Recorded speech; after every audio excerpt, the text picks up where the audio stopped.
اب نئے مضمون کا آغاز ہوتا ہے جس کا عنوان ہے فی المناجات۔ اے خدائے پاک جو لا شریک او مددگار سے مستغنی ہے، دستگیری فرما اور ہماری خطا سے درگزر فرما، ہمیں رقت آمیز باتیں سکھا دے اے مہربان جو تیرے رحم کا سبب بنے۔ دعا کی توفیق بھی تیری جانب سے ہے اور قبولیت بھی، اطمینان تیری طرف سے ہے، ڈر بھی تجھی سے ہے۔ اگر ہم غلط بات کہیں تو اس کی اصلاح کر دے، اے کہ تو کلام کا بادشاہ ہے، تو ہی اصلاح کرنے والا ہے۔ تیرے پاس کیمیا ہے، تو اس کو تبدیل کر سکتا ہے۔ اگر خون کی نہر ہو تو اس کو اور دریائے نیل بنا دیتا ہے۔ ایسی مینا کاری تیرا کام ہے، ایسی کیمیائیں تیرے بھید ہیں۔ یہاں مترجم نے حاشیے میں لکھا ہے کہ خدا ہی ایسی دعا کی توفیق عطا فرماتا ہے جس کو وہ قبول کر لے۔ خدا کی غفاریت سے اطمینان ہے اور اس کی قہاریت سے ڈر ہے۔ دعا میں اگر کوئی غلط بات نکلے تو اس کی اصلاح فرما دے۔ کیمیا کا مطلب ہے کہ جس طرح کیمیا تانبے کو سونا بنا دیتی ہے، اللہ تعالی بھی سیئات کو حسنات میں تبدیل کر دیتا ہے، یعنی خطا کو ثواب بنا دیتا ہے، یعنی گناہوں کو نیکیاں بنا دیتا ہے۔ اور یہاں حاشیہ ختم ہوتا ہے۔ تو نے پانی اور مٹی کو ملایا، پانی اور مٹی سے آدم علیہ السلام کے جسم کی صورت بنا دی، پھر تو نے اس کے ساتھ شوہر اور ماموں اور چچا ہونے کی نسبت قائم کر دی، مع ہزاروں شادی اور غمی کے خیالات کے۔ پھر تو نے بعض کو چھٹکارا دے دیا، اس غم اور خوشی سے جدا کر دیا، اس کو اپنے دوستوں، عزیزوں اور سرشت سے نکال لیا، اس کی نظر میں ہر لبھانے والی چیز کو برا بنا دیا۔ وہ ہر محسوس چیز کو رد کر دیتا ہے، جو غیر محسوس ہو اس کو سہارا بناتا ہے۔ اس کا عشق ظاہر ہے اور اس کا معشوق پوشیدہ ہے، یار یعنی کائنات سے باہر ہے، جہان میں اس کا فتنہ ہے۔ یہاں مترجم نے حاشیے میں لکھا ہے کہ جب اللہ تعالیٰ پانی اور مٹی سے اشرف المخلوقات بنا دیتا ہے تو برائیوں کو بھلائیوں میں تبدیل کرنا معمولی بات ہے۔ معمولی آب و گل میں یہ نسبتیں بھی پیدا فرما دیں اور اس کو ایسا ذی حس بنا دیا کہ اس میں غم و شادی کے جذبات ہیں۔ پھر انہی انسانوں سے بعض کو تمام دنیا سے بے نیاز کر کے اپنا بنا لیا۔ سرشت کا مطلب ہے بناوٹ یا خمیر، وہ چیزیں جو خدا سے غافل بنائیں ان کو ہر خوب کہا ہے۔ ہوا سے ظاہر سے غیر محسوس کو ناپید کہا ہے۔ اور یہاں مترجم کا حاشیہ ختم ہوتا ہے۔ خبردار صورت کے عشقوں کو چھوڑو، وہ عشق بیوی کے چہرہ اور صورت پر نہیں ہے، جس سے عشق ہے وہ صورت نہیں ہے، خواہ اس جہان یعنی عالم ناسوت کا عشق ہو یا اس جہان یعنی عالم ملکوت کا، جس کی صورت پر تو عاشق ہو رہا ہے۔ جب اس کی جان نکل گئی تو اس کو کیوں چھوڑا ہے؟ اس کی صورت موجود ہے، یہ دل بھرنا کیوں ہے؟ اے عاشق ڈھونڈ کے تیرا معشوق کون ہے؟ اگر محسوس چیز ہی معشوق ہے تو جس میں بھی حس ہے وہ عاشق ہوتا۔ جب وفاداری عشق کو بڑھاتی ہے تو وفا صورت میں کب تغیر کرتی ہے؟ اور یہاں مترجم نے حاشیے میں لکھا ہے کہ پہلے اشعار میں عشق حقیقی کا ذکر تھا، اب عشق مجازی سے پرہیز کرنے کی ہدایت ہے۔ اگر معشوق اور اصل صورت ہے، اگر معشوق در اصل صورت ہے تو مر جانے کے بعد بھی وہ صورت باقی ہے، اب اس سے عشق کیوں نہیں ہے؟ یہ صورت کے معشوق نہ ہونے کی پہلی دلیل ہے۔ صورت کے معشوق نہ ہونے کی دوسری دلیل ہے، یعنی صورت جس کا حواس سے ادراک ہوتا ہے، اگر وہی معشوق ہے تو جانوروں کو بھی اس سے عشق ہونا چاہیے تھا، کیونکہ صورت کو تو وہ بھی دیکھتے ہیں۔ یہ صورت کے معشوق نہ ہونے کی تیسری دلیل ہے۔ معشوق کی توجہ سے عشق میں اضافہ ہوتا ہے، حالانکہ صورت وہی ہے، لہذا معلوم ہوا کہ عشق کا تعلق صورت سے نہیں ہے۔ اور یہاں حاشیہ ختم ہوتا ہے۔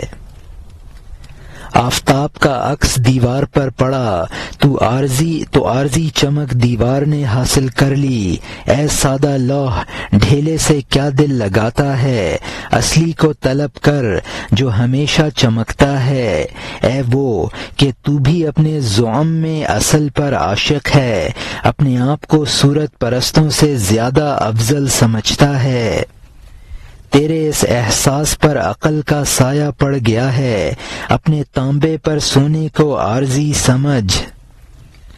یہاں مترجم نے حاشیے میں لکھا ہے کہ اللہ تعالی اصل جمال حق ہے اور ممکنات پر اس کا پرتو ہے، لہذا اس سے عشق کا تعلق ہے۔ جب یہ حال ہے تو پھر عشق اصل ہی سے کرنا چاہیے۔ بعض لوگ مجازی معشوق کو معشوق حقیقی کا مظہر قرار دے کر اس سے عشق کرتے ہیں اور اپنے آپ کو صورت پرستوں سے افضل سمجھتے ہیں۔ یہ محض ان کے عقلی ڈھکوسلے ہیں اور یہ ان کی ملمہ سازی ہے۔ عقلی دلائل کے دور سے حقیقت نہیں بدلتی ہے، عقلی دلائل کے زور سے حقیقت نہیں بدلتی ہے۔ اور یہاں حاشیہ ختم ہوتا ہے۔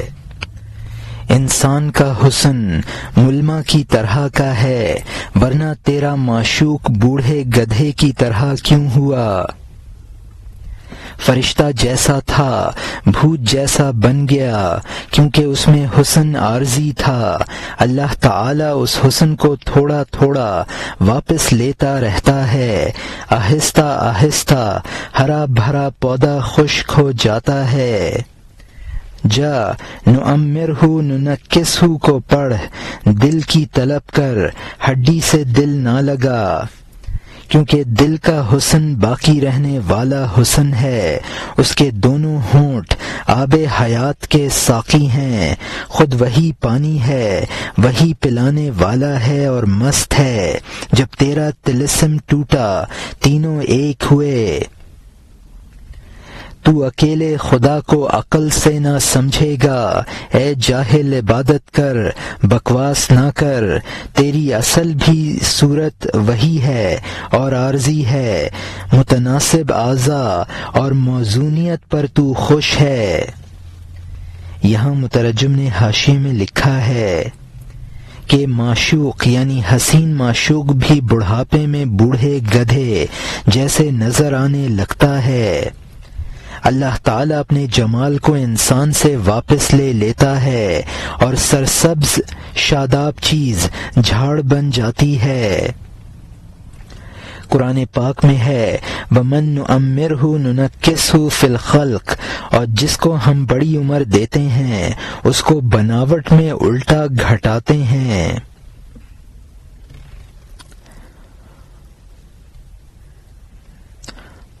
جب انسان کی خودی مٹ جاتی ہے تو تمام ممکنات میں اس کو وجود واحد ہی نظر آتا ہے۔ ذات خداوندی کو مجاہدات کے ذریعے پہچانا جا سکتا ہے۔ ذات کا مطلب ہے ایک کڑوی اور خاردار گھاس ہے جس کو اونٹ بھی نہیں کھا سکتا ہے، اور اس سے زاز خانیدن بمانی بکواس کرنا بنا ہے۔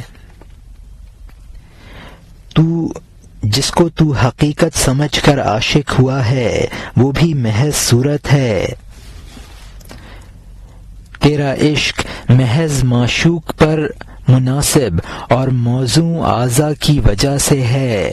اور یہاں حاشیہ ختم ہوتا ہے۔ اصل تو وہ ہوتی ہے جو تیری خودی کو ختم کر دے، تجھے صورت سے بے نیاز بنا دے۔ اصل وہ نہیں ہے جو اندھا اور بہرا بنائے، تجھے صورت پر زیادہ عاشق کر دے۔ اندھے کا حصہ غم بڑھانے والے خیالات ہیں، ظاہری آنکھ کا حصہ فانی خیالات ہیں۔ یہاں مترجم نے حاشیے میں لکھا ہے کہ حقیقت کا عشق انسان کی خودی مٹاتا ہے اور صورت پرستی سے بے نیاز بنا دیتا ہے۔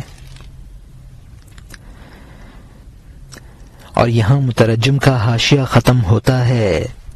اندھے قرآن کے حروف کے کان ہیں، اندھے قرآن کے حروف کے کان ہیں، گدھے کو نہیں دیکھتے ہیں اور پالان کو لوٹتے ہیں۔ اگر تو بینا ہے گدھے کا پیچھا کر جو کہ کود گیا، اے تن پرست یہ پالان گری کب تک؟ جب گدھا ہے تو تجھے پالان یقیناً مل جائے گا، جب تک تیری جان ہے رزق ناپید نہ ہوگا۔ اے چچا جب گدھا ہوگا چالان کی کمی نہ ہوگی، خود بخود اس کی کمر پر جب گدھا ہوگا پالان کی کمی نہ ہوگی، خود بخود اس کے کمر پر اس کا پالان آ جائے گا۔ گدھے کی کمر مال اور کمائی کی جگہ ہے، تیری جان 100 قالبوں کا سرمایہ ہے۔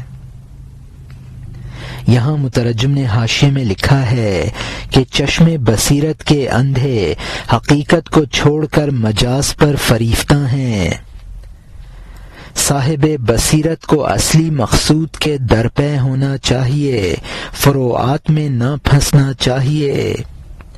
جب مقصود حاصل ہو جاتا ہے تو اس کے لوازم بھی مہیا ہو جاتے ہیں۔ ایک چیز کے اعتبار سے مقصود بالذات ہوتی ہے اور دوسری چیز کے اعتبار سے وہ اصلی مقصد نہیں ہوتی ہے۔ گدھا پالان کے اعتبار سے مقصود ہے لیکن کمائی کے اعتبار سے اصلی مقصود نہیں ہے، بلکہ گدھے سے کما کر کھانا اصل مقصد ہے۔ اور یہاں مترجم کا حاشیہ ختم ہوتا ہے۔ اے حواسی ننگی پشت والے گدھے پر چڑھ جا۔ کیا ننگی پشت والے گدھے پر رسول اللہ صلی اللہ علیہ وسلم سوار نہیں ہوئے؟ نبی صلی اللہ علیہ وسلم ننگے پشت گدھے پر سوار ہوئے۔ کہا گیا نبی صلی اللہ علیہ وسلم نے پیدل سفر کیا، بلکہ وہ شاہ صلی اللہ علیہ وسلم پیدل بھی چلے ہیں، اس کا اور اس کا بوجھ بہت اٹھایا ہے۔ تیرا خر نفس قبضے سے نکل گیا، اس کو کھوٹے سے باندھ۔ تو کاروبار سے کب تک گریز کرے گا؟ صبر اور شکر کا بوجھ اس کو اٹھانا ہے، خواہ 100 سال میں، خواہ 30 اور 20 سال میں۔ یہاں مترجم نے حاشیے میں لکھا ہے کہ اصل مقصد سے سروکار رکھنا چاہیے، خواہ فروع نہ حاصل ہوں، اگر پالان نہ بھی ہو تو گدھے پر سوار ہو جانا چاہیے، اور اگر گدھا بھی نہ ہو تو منزل تک پیدل ہی چلنا چاہیے۔ نفس امارہ کو قابو میں رکھنا چاہیے اور اس کی ہیلہ جوئی کی وجہ سے مجاہدات سے باز نہ رہنا چاہیے۔ انسان کو لا محالہ اپنے فرائض انجام دینے ہیں۔ اور یہاں مترجم کا حاشیہ ختم ہوتا ہے۔ کسی بوجھ اٹھانے والے نے دوسرے کا بوجھ نہیں اٹھایا، کسی نے نہ کاٹا جب تک کہ کچھ نہ بویا۔ خام لالچ ہے اے صاحبزادے، تو کچا نہ کھا، کچا کھانا انسان میں بیماری پیدا کر دیتا ہے کہ فلانے نے اچانک خزانہ پا لیا، میں بھی ایسا ہی چاہتا ہوں۔ ہوں، کان کی جستجو کیوں کروں؟ یہ مقصد کی بات ہے اور وہ بھی بہت نادر ہے۔ جب تک بدن میں جان ہے کمائی کرنی چاہیے۔ یہاں مترجم نے حاشیے میں لکھا ہے کہ شیخ چلی کی باتوں سے کچھ حاصل نہیں ہوتا ہے، جب تک انسان میں طاقت ہے کام کرنا چاہیے۔ اور یہاں حاشیہ ختم ہوتا ہے، کمائی خزانے کے لیے کب رکاوٹ ہے، کام سے قدم نہ ہٹا وہ تیرے پیچھے ہے، تو اگر مگر میں ہرگز نہ پھنس کہ اگر میں یہ کرتا یا وہ کرتا۔ با توفیق رسول صلی اللہ علیہ وسلم نے اگر کہنے سے منع فرمایا ہے اور فرمایا کہ وہ نفاق ہے، کیونکہ منافق اگر مگر میں ہی مر گیا اور اگر مگر کہنے سے سوائے افسوس کے کچھ حاصل نہ کیا۔ بہت سے انسان شاید کہ ہو اور اگر میں مر گئے، آخرت کے درخت کا پھل چکھے بغیر۔ اگر تو اگر مگر کے نقصان کو نہیں سمجھ تو یہ قصہ سن لے، شاید تو سمجھ جائے۔ یہاں مترجم نے حاشیے میں لکھا ہے کہ انسان جس غیبی خزانے کے لالچ میں پڑا ہے، کما کر کھانا اس کے لیے کب مانے ہے، اگر ملنا ہے تو وہ بھی خود مل جائے گا۔ اگر مگر میں پھنسنا کسب اور عمل سے مانے بنتا ہے اور اس سے سوائے افسوس کے کچھ حاصل نہیں ہوتا۔ اگر مگر میں پھنسنا یقین کے منافی ہے اور یقین عین ایمان ہے، لہذا اگر مگر میں پھنسا ہوا انسان مومن نہیں ہے۔ حضور صلی اللہ علیہ وسلم نے فرمایا، ان لو تفتح عمل الشیطان، اگر مگر کا خیال شیطانی کام کا دروازہ کھولتا ہے۔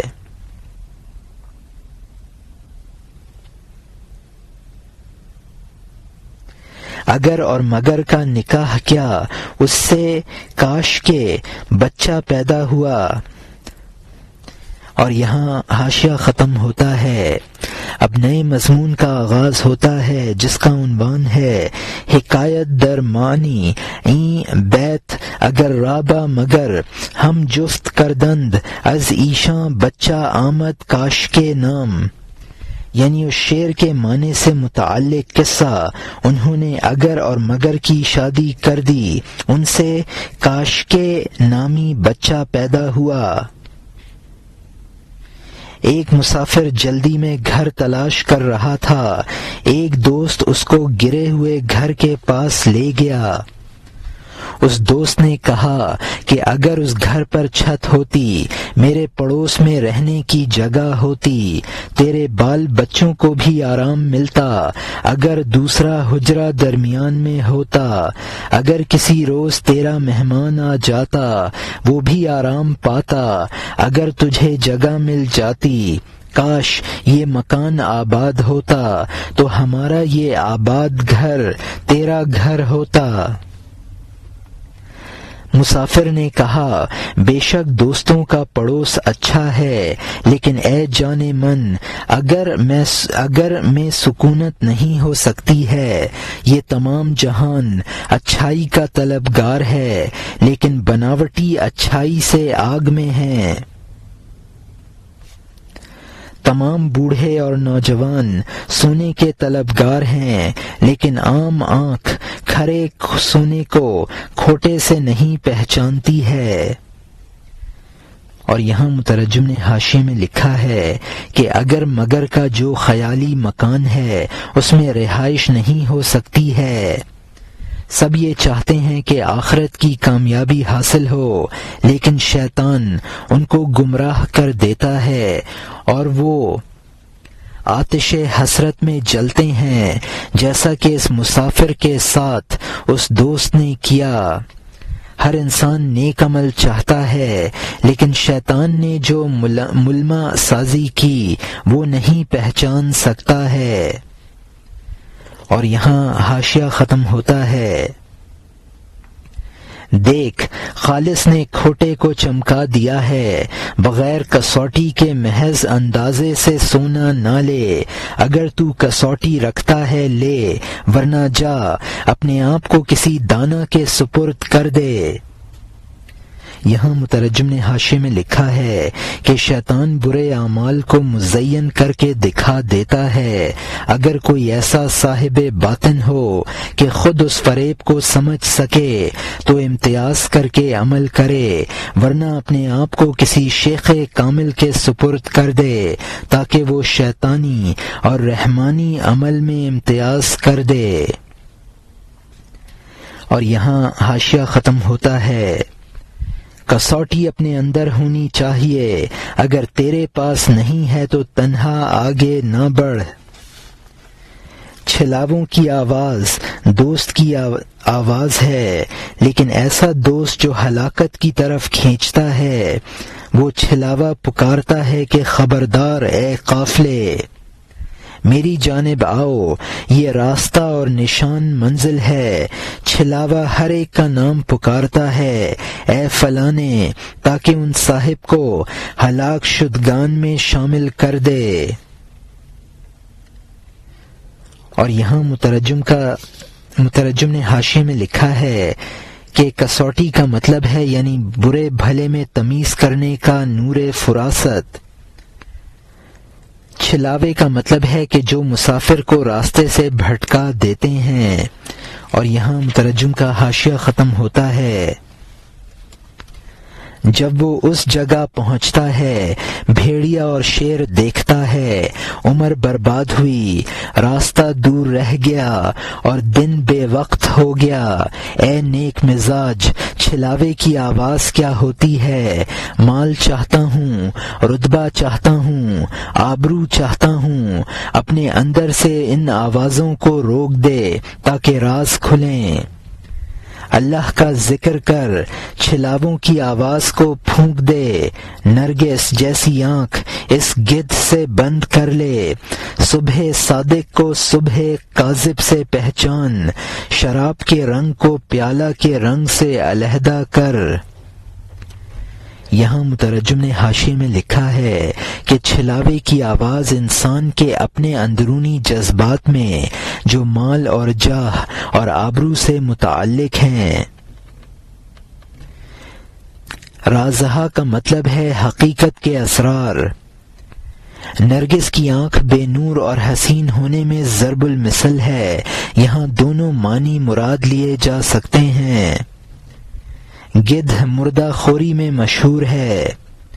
آسمان کے مشرقی کنارے پر پہلے سفیدی آتی ہے، وہ صبح کاذب کہلاتی ہے، اس لیے کہ اس کے بعد پھر تاریکی آ جاتی ہے۔ اس تاریکی کے بعد کی سفیدی کو صبح صادق کہا جاتا ہے، جو دراصل صبح ہے، یعنی اصل کو عارضی چیز سے جدا کر لینے کی استعداد پیدا کر۔ انسان کی آنکھ میں 7 پردے ہیں جن کو 7 رنگ کہا ہے۔ اور یہاں مترجم کا حاشیہ ختم ہوتا ہے، ہو سکتا ہے کہ 7 پردوں والی آنکھوں کے بجائے صبر اور استقلال ایک آنکھ پیدا کر دے۔ ان رنگوں کے علاوہ تو اور رنگ دیکھے، سنگریزوں کے بجائے تو موتی دیکھے، موتی کیا بلکہ تو دریا بن جائے، آسمان کو طے کرنے والا سورج بن جائے۔ کاریگر کارخانہ میں چھپا ہوتا ہے، تو جا کارخانہ میں اس کا مشاہدہ کر لے۔ یہاں مترجم نے حاشیے میں لکھا ہے کہ صبر و استقلال دل کی آنکھ کھول دے گا، جب قلب کی آنکھ کھل جائے گی تو اصل حقیقت واضح ہو جائے گی۔ صرف گوہر کو دیکھنا ہی نہیں بلکہ تو ایسا سمندر بن جائے گا جس میں موتی پیدا ہوتے ہیں اور عالم بالا کی سیر کرنے لگے گا۔ اللہ تعالی کو اس کی مصنوعات و مخلوقات میں دیکھا جا سکتا ہے۔ مصنوع سے صانع کے وجود پر استدلال کیا جاتا ہے۔ اور یہاں مترجم کا حاشیہ ختم ہوتا ہے۔ کام نے جبکہ کارکن پر پردہ ڈال رکھا ہے، کاریگر کارخانہ میں رونما ہوگا، کام سے علیحدہ تو اس کو نہ دیکھ سکے گا۔ جس کا انتظار ہے وہ کارخانہ میں ظاہر ہوگا، جبکہ کارخانہ کاریگر کا ٹھکانہ ہے، جو اس کارخانہ سے باہر ہے وہ اس سے غافل ہے۔ یہاں مترجم نے حاشیے میں لکھا ہے کہ اللہ کی صنعت اس کے لیے پردہ پوش ہے، تو اب اس کو کارگاہ عالم ہی میں دیکھا جا سکتا ہے۔ کاریگر کارخانہ میں ہوتا ہے، اس کو باہر تلاش کرنا بے وقوفی ہے۔ اور یہاں مترجم کا حاشیہ ختم ہوتا ہے۔ لہذا کارخانہ یعنی عدم میں آ تاکہ تو کام اور کاریگر کو اکٹھا دیکھے۔ کارخانہ چونکہ کھلے طور پر دیکھنے کی جگہ ہے، پس کارخانہ کے باہر پوشیدگی ہے۔ سرکش فرعون اپنے وجود کی طرف متوجہ ہوا، لا محالہ اس کے کارخانے سے اندھا تھا۔ یقیناً وہ تقدیر کو بدلنا چاہتا تھا تاکہ اللہ تعالی کے فیصلے کو دروازے سے واپس لوٹا دے۔ فیصلہ خداوندی اس ہیلا گر کی مونچھوں پر ہر وقت زیر لب مسکرا رہا تھا۔ اس نے لاکھوں معصوم بچے قتل کر ڈالے تاکہ اللہ تعالی کا فیصلہ اور تقدیر ٹل جائے، تاکہ موسیٰ علیہ السلام نبی ظاہر نہ ہوں۔ اس نے اپنی گردن پر ہزاروں ظلم اور خون لے لیے، اس نے بہت کشت و خون کیا، اور موسیٰ علیہ السلام پیدا ہو گئے اور اس کی سرکوبی کے لیے آمادہ ہو گئے۔ اگر وہ خدائے لا یزال کا کارخانہ دیکھ لیتا، ہیلا گری سے اس کے ہاتھ پیر خشک ہو جاتے۔ اس کے گھر میں موسیٰ آرام سے تھے، وہ باہر خواہ مخواہ بچوں کو قتل کر رہا تھا۔ یہاں مترجم نے حاشیے میں لکھا ہے کہ اپنے وجود اور ہستی کو فنا کرنے کے بعد ہی وجود واحد کا مشاہدہ ہو سکتا ہے۔ کارخانہ عالم ہستی کو ختم کر کے مشاہدہ حق کرنے کا مقام ہے۔ جب تک انسان اپنی ہستی کا قائل ہے وہ مشاہدہ سے محروم ہے۔ فرعون اپنی ہستی کی طرف متوجہ تھا، لہذا وہ کارگاہ عدم سے اندھا تھا۔ مقدر یہ ہو چکا تھا کہ موسیٰ علیہ السلام اس کی سلطنت کو زیر و زبر کر دیں گے۔ بنی اسرائیل کے نومولود لڑکوں کو قتل کرا دیتا تھا۔ فرعون کو اس کے خواب کی تعبیر میں بتایا گیا تھا کہ بنی اسرائیل کا کوئی لڑکا اس کی سلطنت کے زوال کا سبب بنے گا۔ لا یزال کا مطلب ہے یعنی اللہ تعالی کا کارخانہ۔ قضائے الہی سے بچنے کے لیے بنی اسرائیل کے لڑکوں کے قتل کو احتیال کہا ہے۔ حضرت موسیٰ علیہ السلام کی پرورش فرعون کے گھر میں ہو رہی تھی اور باہر اس نے قتل عام کا بازار گرم کر رکھا تھا۔ اور یہاں مترجم کا حاشیہ ختم ہوتا ہے۔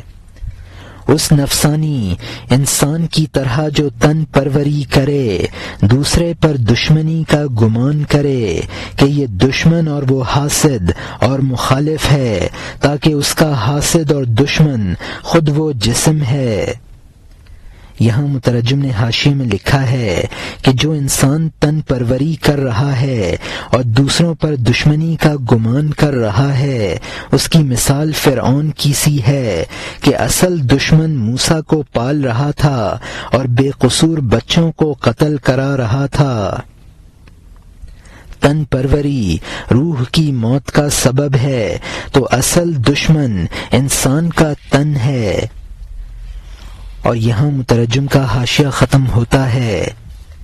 وہ موسیٰ کی طرح ہے اور اس کا جسم اس کا فرعون ہے، وہ باہر بھاگا پھرتا ہے کہ دشمن کہاں ہے، نفس جسم کے گھر میں نازوں میں پل رہا ہے، وہ دوسروں پر کینہ سے ہاتھ چبا رہا ہے۔ اور یہاں اب نئے مضمون کا آغاز ہوتا ہے جس کا عنوان ہے ملامت کردن مردم شخص را کے مادر را کشت با تہمت، یعنی لوگوں کا ایک شخص کو ملامت کرنا جس نے ماں کو تہمت کی وجہ سے قتل کر ڈالا۔ ایک شخص نے غصے میں ماں کو مار ڈالا خنجر کے زخم اور مکوں کی مار سے۔ ایک شخص نے اس سے کہا کہ بدذاتی کی وجہ سے تو نے ماں کا حق یاد نہ کیا، افسوس اے بدرو، تو نے اس کو کیوں مار ڈالا، کیوں نہیں بولتا، آخر اس نے تیرے ساتھ کیا کیا تھا، اے سرکش، کسی نے ماں کو بھی قتل کیا ہے، کیوں نہیں بولتا کہ اس نے کیا کیا، آخر کیا بات تھی۔ یہاں مترجم نے حاشیے میں لکھا ہے کہ اس حکایت کا منشا یہ ہے کہ برائی کی جڑ کو ختم کرنا چاہیے، نفس امارہ ہی سب برائیوں کی جڑ ہے۔ اور یہاں مترجم کا حاشیہ ختم ہوتا ہے، اس نے کہا اس نے وہ کام کیا جو اس کے لیے عار تھا، میں نے اس کو قتل کر دیا کیونکہ مٹی ہی اس کی پردہ پوشی کرنے والی ہے، وہ ایک کے ساتھ متہم ہوئی اس لیے میں نے اس کو قتل کر دیا، خون میں نہلا کر میں نے قبر کی مٹی میں اس کو ملا دیا۔ اس نے کہا اے بھلے اس شخص کو قتل کر، اس نے کہا تو پھر ہر روز ایک مرد کو قتل کر دوں، میں نے اس کو قتل کر دیا، لوگوں کے خون سے چھٹکارا پا لیا، اس کا گلا کاٹوں، یہ اس سے بہتر ہے کہ لوگوں کا گلا۔ وہ بد عادت ماں تیرا نفس ہے کہ ہر جانب اسی کا فساد ہے، دے آگاہ اسی کو قتل کر، اس کمینے کی وجہ سے تو ہر وقت کسی عزیز کی جان لینے کا قصد کرتا ہے۔ اور یہاں مترجم نے حاشیے میں لکھا ہے کہ وہ ایک اجنبی سے ملوث تھی، قبر کی مٹی ہی اس کی پردہ پوش ہے، آج جس سے متہم ہے اس کو قتل کروں، کل کو کسی دوسرے سے متہم ہو تو اس کو قتل کر دوں۔ انسان کی تمام برائیاں نفس امارہ کی وجہ سے ہیں۔ اور یہاں مترجم کا حاشیہ ختم ہوتا ہے،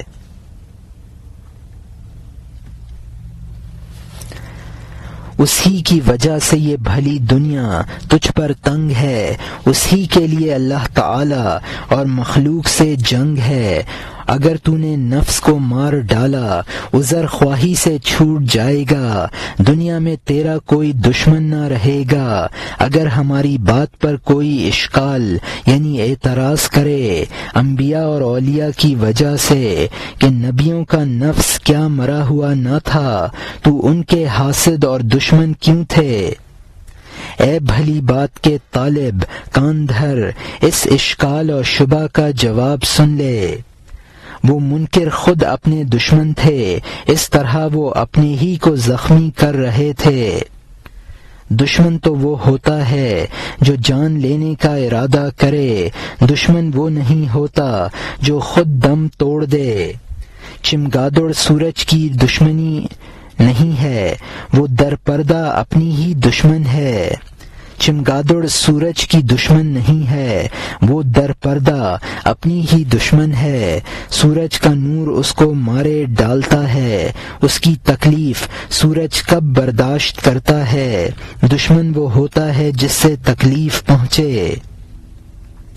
لعل کے لیے آفتاب سے مانے بنے، تمام کافر اپنے لیے روک ہیں پیغمبروں کے گوہر کی شعاع سے۔ لوگ اس یکتا کی آنکھ کا حجاب کب ہیں، لوگوں نے اپنی آنکھ کو اندھا اور اپنے آپ کو بہرا بنا لیا ہے۔ ہندوستانی غلام کی طرح کہ وہ کینہ رکھتا ہے، آقا کی دشمنی میں اپنے آپ کو مار ڈالتا ہے۔ یہاں مترجم نے حاشیے میں لکھا ہے کہ ایک دوسرے سے دشمنی کرتا ہے اور پھر اس کو معذرت بھی کرنی پڑتی ہے۔ جب دشمنی ختم ہو جائے گی تو معذرت کی ضرورت نہ رہے گی۔ یہ اشکال کی وضاحت ہے کہ انبیاء اور اولیاء نے تو اپنے نفس امارہ کو مار دیا تھا، پھر ان سے دشمنی اور حسد کیوں تھا؟ جواب کا خلاصہ یہ ہے کہ انبیاء و اولیاء کے دشمن ان کے دشمن نہ تھے بلکہ اپنے دشمن تھے، کیونکہ دشمنی کے نقصانات خود ان کو پہنچتے تھے۔ روح اور اس کے مراتب کو نقصان پہنچائے اس کو قصد جاں کہا ہے۔ خود مخالفوں کی روح تباہ ہوئی، ذلیل چمگادڑ خود ہی آفتاب کے نور سے محروم ہے، اس کے نور میں خلل انداز نہیں ہے۔ دشمن تو وہ ہے جس کی دشمنی سے منافع کو نقصان پہنچے۔ لعل آفتاب سے فیض حاصل کرتا ہے، اپنے زمانے کے یکتا کے ساتھ دشمنوں کی دشمنی ان کی آنکھ کا حجاب نہیں بن سکتی ہے، بلکہ دشمن خود اپنے آپ کو اندھا اور بہرا بنا لیتے ہیں۔ اور یہاں مترجم کا حاشیہ ختم ہوتا ہے۔ کوٹھے پر سے اوندھا گر جاتا ہے تاکہ آقا کو نقصان پہنچائے۔ اگر بیمار طبیب کا دشمن ہو جائے، اگر بچہ استاد سے عداوت کرے، در حقیقت وہ خود اپنی جان کے دشمن ہیں، اپنی عقل اور جان کا راستہ خود کاٹتے ہیں۔ یہاں مترجم نے حاشیے میں لکھا ہے کہ خواجہ کو نقصان کیا پہنچتا، دشمنی میں خود اس نے اپنے آپ کو ہلاک کر لیا۔ نہ عقل کی تکمیل ہوگی، نہ جان کی بالیدگی ہوگی۔ اور یہاں حاشیہ ختم ہوتا ہے۔ دھوبی اگر سورج پر غصہ کرے، مچھلی اگر پانی سے دشمنی کرتی ہے تو غور کر نقصان کس کا ہے؟ آخر کار اس سے زیادہ بد نصیب کون ہوگا؟ اگر تجھے اللہ تعالی نے بدصورت پیدا کیا ہے، خبردار بدصورت اور بد عادت نہ بن، مگر تیرے پاس جوتا ہے تو پتھریلی زمین میں نہ چل، اگر تیرے 2 شاخیں ہیں 4 شاخوں والا نہ بن۔ یہاں مترجم نے حاشیے میں لکھا ہے کہ دھوبی کو کپڑے سکھانے کے لیے دھوپ کی ضرورت ہے، مچھلی کو اپنی زندگی کے لیے پانی کی ضرورت ہے۔ ایک عیب ہے تو اس میں اضافہ نہ کرنا چاہیے۔ انبیاء اور اولیاء کے دشمنوں میں جہل تو تھا ہی، دشمنی کر کے اور اپنے آپ کو تباہ کر لیا۔ پیادہ پا جوتے پہن کر چلنا ایک مصیبت ہے۔ اگر پتھریلی زمین میں چل کر دگنا نہ کر، یعنی اپنی مصیبت میں اضافہ نہ کر۔ اور یہاں مترجم کا حاشیہ ختم ہوتا ہے۔ تو اس پر حاسد ہے کہ میں فلاں سے کم ہوں، وہ میرے نصیب میں کمتری بڑھا رہا ہے۔ خود حسد ایک دوسرا عیب اور نقصان ہے، بلکہ تمام برائیوں سے بڑا ہے۔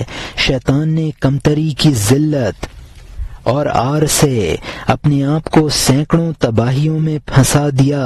اس نے حسد کی وجہ سے چاہا کہ اونچا بنے، اونچا تو کیا بنتا بلکہ خون آلود ہو گیا۔ ابو جہل کو محمد صلی اللہ علیہ وسلم سے ذلت محسوس ہوئی اور حسد کی وجہ سے وہ اپنے آپ کو اونچا کرتا۔ اس کا نام ابو الحکم تھا، ابو جہل ہو گیا۔ بہت سے لوگ حسد کی وجہ سے نااہل بنے۔ یہاں مترجم نے حاشیے میں لکھا ہے کہ حسد کی بنیاد دوسرے کے مال و جاہ کی زیادتی ہے۔ حاسد کا مال تو کم ہی ہوتا ہے، حسد کر کے اور مصائب میں اضافہ کرتا ہے۔ شیطان نے حضرت آدم علیہ السلام پر حسد کیا اور 100 مصیبتوں میں اپنے آپ کو پھنسا دیا۔ حسد کی وجہ سے بلندی تو کیا ملتی، تباہ ہو گیا۔ ابو جہل حضور صلی اللہ علیہ وسلم کے چچا عمر بن ہشام کو ابو الحکم کہا جاتا تھا اور وہ سب کے فیصلے کرتا تھا۔ حسد میں مبتلا ہوا تو ابو جہل کا یعنی نادان کا لقب پڑا۔ اور یہاں مترجم کا حاشیہ ختم ہوتا ہے۔ میں نے تگ و دو کی دنیا میں نہیں دیکھی کوئی اہلیت نیک عادت سے بہتر۔ اللہ تعالی نے انبیاء کا واسطہ اسی سے بنایا ہے تاکہ حسد روشنی میں نمایاں ہو جائے، بڑائی اور چالاکی اور ہنر سے درگزر کر خدمت اور اچھے اخلاق کام کے ہیں، اس لیے کہ خدا سے تو کسی کو آر نہ تھی، کوئی باشندہ اللہ تعالی کا حاسد نہ تھا۔ جس شخص کو تو اپنا جیسا سمجھتا ہے اس سے اسی وجہ سے تو حسد کرتا ہے۔ جب رسول صلی اللہ علیہ وسلم کی بڑائی طے ہو گئی تو کسی مومن کو رتبے میں حسد نہیں آتا، تو کسی مومن کو ماننے میں حسد نہیں آتا۔ یہاں مترجم نے حاشیے میں لکھا ہے کہ نیک خصلت ہونا سب سے بڑی خوبی ہے۔ اللہ تعالی نے اپنے اور بندوں کے درمیان انبیاء کو واسطہ اسی لیے بنایا ہے تاکہ حاسدوں کا مخلصوں سے امتیاز ہو جائے۔ خدمت گزاری اور خوش خلقی ہی کام کی چیزیں ہیں۔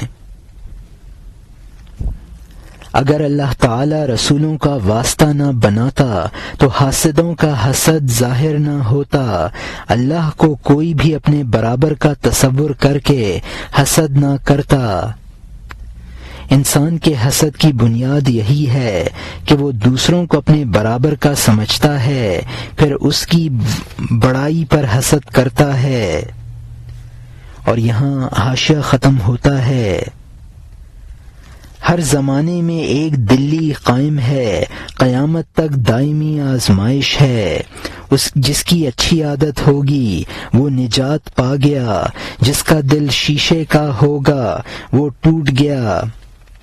زندہ اور قائم مقام امام وہ ولی ہے، خواہ حضرت عمر رضی اللہ عنہ کی نسل سے ہو یا حضرت علی رضی اللہ عنہ کی۔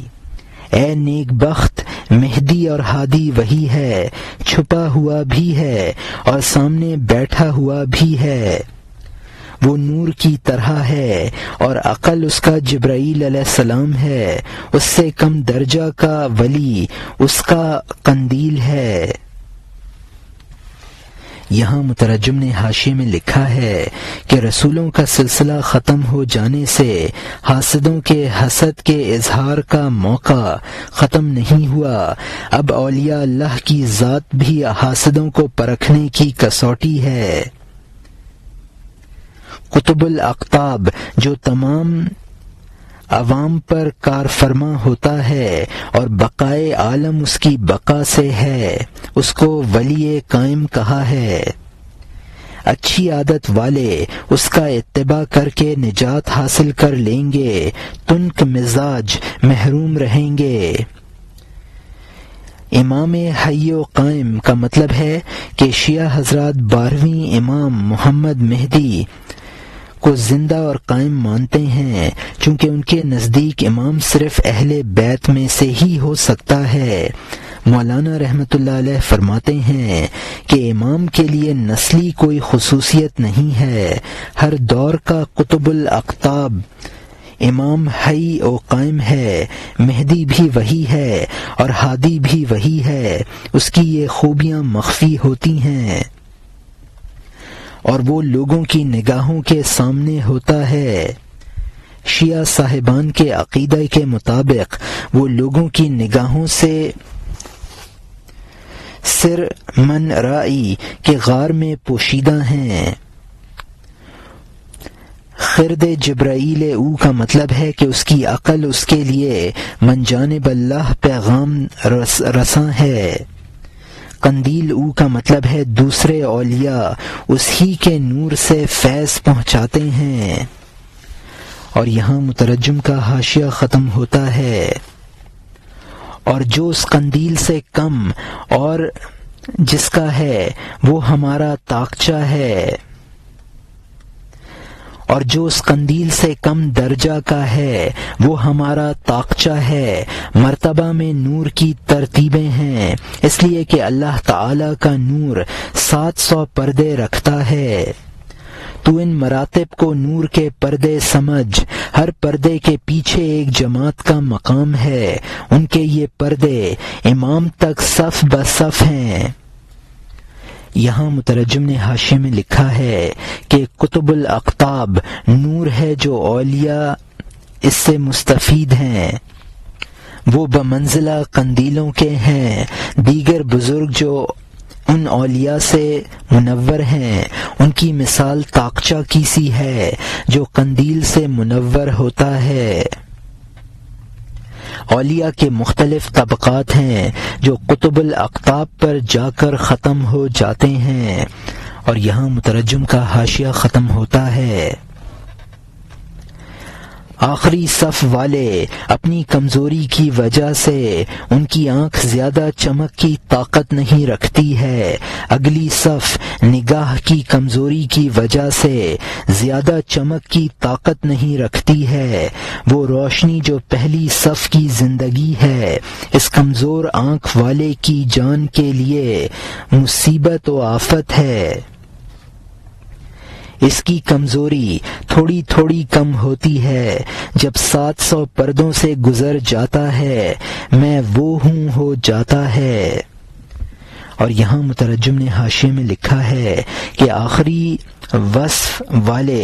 صف والے زیادہ تجلی کے متحمل نہیں ہو سکتے ہیں، یعنی آخری صف سے اگلی صف والے نور خداوندی کو یہاں شعاع کہا گیا ہے۔ حیات اول کا مطلب ہے یعنی وہ تجلی جو صف اول کے لیے باعث حیات ہے۔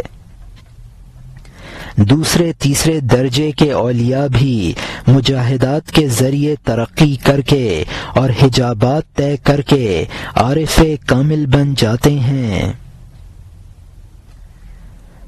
اور یہاں مترجم کا حاشیہ ختم ہوتا ہے۔ وہ آنچ جو لوہے یا سونے کی باعث اصلاح ہے، تازہ سیپ اور بہی کے باعث اصلاح کب ہے، اور بہی کی باعث اصلاح کب ہے؟ لیکن لوہے کے لیے وہ شعلے ہلکے ہیں کیونکہ وہ گرمی کے ان ازدہوں کو خوب چوسنے والا ہے۔ سختی کو برداشت کرنے والا درویش وہ لوہا ہے، ہتھوڑے اور آگ کے نیچے وہ اور سرخ اور خوش ہے، وہ بلا واسطہ آگ کی روک بنتا ہے، بغیر کسی ذریعے کے آگ کے درمیان گھس جاتا ہے۔ یہاں مترجم نے حاشیے میں لکھا ہے یعنی جس طرح محسوسات میں ہر آگ کو ہر چیز برداشت نہیں کر سکتی، اسی طرح ہر تجلی کا ہر شخص متحمل نہیں ہو سکتا ہے۔ اگر وہ آنچ جو لوہے کے لیے مفید ہے سبزی پر گرا دی جائے تو وہ جل کر خاک ہو جائے گی۔ جو سخت آنچ لوہے کے لیے درکار ہے، لوہے کے لیے وہی لطیف ہے۔ درویش جو مجاہدات کی بھٹی میں تپتا ہے اور اس کی حالت لوہے کی طرح ہے، وہ اس آگ کو براہ راست بدن پر لے لیتا ہے۔ اور یہاں مترجم کا حاشیہ ختم ہوتا ہے۔ پانی اور پانی کی پیداوار بغیر آڑ کے آگ سے نہیں پکتی ہے اور نام نہیں پاتی ہے۔ دیگ کا واسطہ ہو یا توے کا، جس طرح چلنے میں پیر کے لیے جوتا یا درمیان میں الگ جگہ ہو تاکہ وہ ہوا گرم ہو اور بڑھائے، درویش وہ ہے جو بغیر واسطہ کے ہے، شعلوں کو اس کے وجود سے تعلق ہے۔ وہ درویش عالم کے لیے بمنزلہ دل ہے، کیونکہ جسم اسی دل کے واسطے سے فن یعنی ہنر تک پہنچتا ہے۔ اگر دل نہ ہو جسم گفتگو کیا جانے، دل جستجو نہ کرے تو جسم جستجو کرنا کیا جانے، لہذا شعلے کا منظور نظر لوہا ہے، خدا کا منظور نظر دل ہے نہ کہ جسم۔ پھر یہ جزوی دل جسم کی طرح ہیں، صاحب دل کے مقابلے میں جو کان ہے۔ یہاں مترجم نے حاشیے میں لکھا ہے کہ پانی کی پیداوار کو نان آپ کہا ہے۔ آٹا جب توے کے واسطے سے آگ پر پکے گا تب اس کو روٹی کہا جائے گا۔ گرم ہوا سے درخت وغیرہ نشو نما پاتے ہیں۔ عارف کامل براہ راست کسب فیض کرتا ہے۔ قطب الاقطاب عالم کے لیے بمنزلہ دل کے ہے۔ جسم کے سارے کمالات دل کی وجہ سے ہیں۔ خدا کا منظور نظر قطب الاقطاب ہوتا ہے، یعنی اس دور کے دیگر اولیاء کو دلہائے جزوی کہا ہے۔ قطب الاقطاب دیگر اولیاء کو فیض پہنچاتا ہے۔ اور یہاں مترجم کا حاشیہ ختم ہوتا ہے۔ یہ کام بہت سی مثالیں اور شرح چاہتا ہے، لیکن میں ڈرتا ہوں کہ عوام کی سمجھ لغزش نہ کھا جائے، تاکہ ہماری نیکی بدی نہ بن جائے۔ یہ بھی جو کچھ میں نے کہہ دیا، سوائے بے خودی کے، ٹیڑھے پیر کے لیے ٹیڑھا جوتا بہتر ہوتا ہے، گداگر کی جگہ دروازے پر ہوتی ہے۔ یہاں مترجم نے حاشیے میں لکھا ہے کہ اولیاء کے مراتب کی وضاحت کے لیے مفصل کلام درکار ہے، جس کا معال وحدت الوجود کا مسئلہ ہے، جو عوام کی سمجھ سے بالا تر ہے۔ نیکی برباد گناہ لازم کا مصداق نہ ہو جائے۔ عوام کے ذہن کے مطابق عوام سے بات کرنی چاہیے، باریک مسائل ان کے سامنے بیان کرنا مناسب نہیں ہے۔ فقیر دروازے پر بھیک مانگے گا تو کچھ مل جائے گا، گھر میں گھسے گا تو گت بن جائے گی۔ اور یہاں مترجم کا حاشیہ ختم ہوتا ہے۔